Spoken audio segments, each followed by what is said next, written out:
हरियाणा सरकार ने एक ऐसे बच्चे को गोद लिया है जिस बच्चे के माता पिता कोविड महामारी में अपने मासूम बच्चे को छोड़कर चले गए। हरियाणा के मुख्यमंत्री मनोहर लाल को जब इसकी जानकारी मिली तो वो उस बच्चे से जाकर मिले।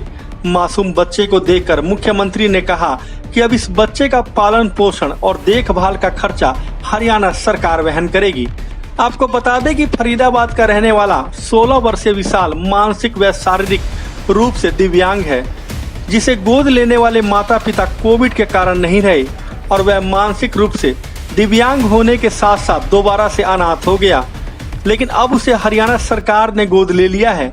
दरअसल हरियाणा के मुख्यमंत्री मनोहर लाल चंडीगढ़ से दिल्ली जाते समय बीच में ही अचानक गुरुग्राम आए और दीप आश्रम पहुंचे, जहां पर उन्होंने विशाल को देखा और कहा कि उसके पालन पोषण और देखभाल का खर्चा हरियाणा सरकार वहन करेगी।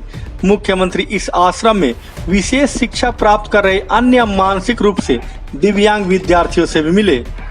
और आज भारतीय जनता पार्टी का सेवा दिवस भी है, तो इस नाते से हमको ये पता लगा कि एक बालक ऐसा है जो पहले भी अनाथ था, बाद में जिस माता पिता ने इसको अडॉप्ट किया, दुर्भाग्यवश वो भी नहीं बच पाए। एक तो उनमें से कोविड के कारण से उनका देहांत हो गया और दूसरे भी उनके माताजी भी चल बसे, तो आज फिर वो बच्चा अनाथ हुआ है। तो उस नाते से ऐसे बच्चों की सहायता के लिए जो हम लोगों ने योजना बनाई है, निश्चित रूप से ऐसे बच्चों का जीवन वो आगे भी ठीक से चले, उनका पालन पोषण ठीक हो, उनकी पढ़ाई ठीक हो। लेकिन यहाँ ये जो बच्चा आज आया है ये MR है, मेंटली रिटार्टेड है, तो यहाँ जो सेवा कर रहे हैं, जो संस्था है यहाँ, ये संस्था भी इन बच्चों की जो सेवा कर रही है बहुत ही सराहनीय काम है।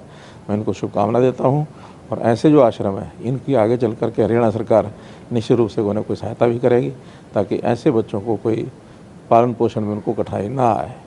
दरअसल फरीदाबाद के रहने वाले जयपाल और जगवंती का कोई औलाद नहीं था।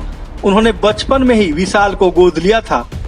जयपाल की गत 24 मई को कोविड-19 के कारण मृत्यु हो गई और उसके बाद मानसिक रूप से तनावग्रस्त उसकी पत्नी जगवंती भी 21 मई को चली गई।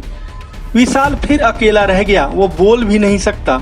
उसे गुरुग्राम के दीपाश्रम नामक संस्था बाल कल्याण परिषद से ऑनलाइन मंजूरी लेकर फरीदाबाद से यहाँ लेकर आई थी। उसकी हालत का पता लगते ही मुख्यमंत्री मनोहर लाल रविवार को उसे देखने पहुँचे। अनाथ बच्चे विशाल को देखने तथा दीपाश्रम में रह रहे अन्य दिव्यांग विद्यार्थियों से मिलने के बाद मुख्यमंत्री ने कहा कि कोविड के कारण अनाथ हुए बच्चों के लिए हरियाणा सरकार ने मुख्यमंत्री बाल सेवा योजना की घोषणा की थी। प्रधानमंत्री नरेंद्र मोदी ने भी PM केयर फंड के माध्यम से ऐसे बच्चों का पालन पोषण आदि 23 साल तक की उम्र तक करने के लिए योजना बनाई है। मुख्यमंत्री ने कहा कि उन्हें पार्टी कार्यकर्ताओं से विशाल के बारे में पता चला कि वो बचपन से ही अनाथ था। जिस माता पिता ने उसे गोद लिया था वो भी दुर्भाग्यवश नहीं बच पाए। कोविड-19 के कारण पहले पिता का देहांत हुआ, उसके बाद माता भी चली गई। वह बालक विशाल फिर से अनाथ हो गया।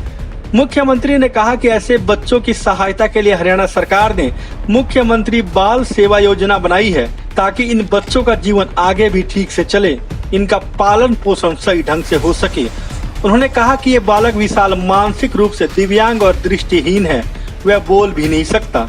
यह संस्था ऐसे दिव्यांग बच्चों की सेवा कर रही है, जो कि बहुत ही सराहनीय काम है।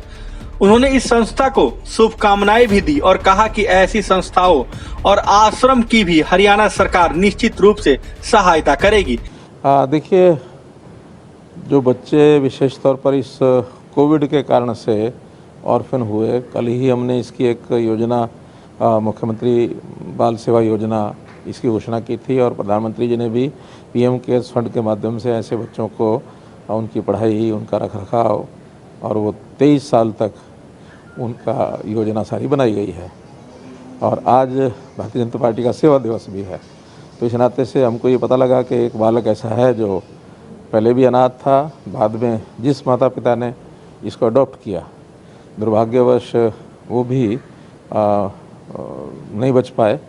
एक तो उनमें से कोविड के कारण से उनका देहांत हो गया और दूसरे भी उनके माताजी भी चल बसे, तो आज फिर वो बच्चा अनाथ हुआ है।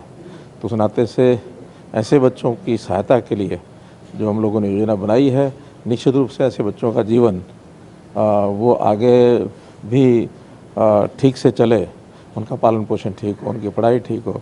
लेकिन यहाँ ये जो बच्चा आज आया है ये MR है, मेंटली रिटार्टेड है।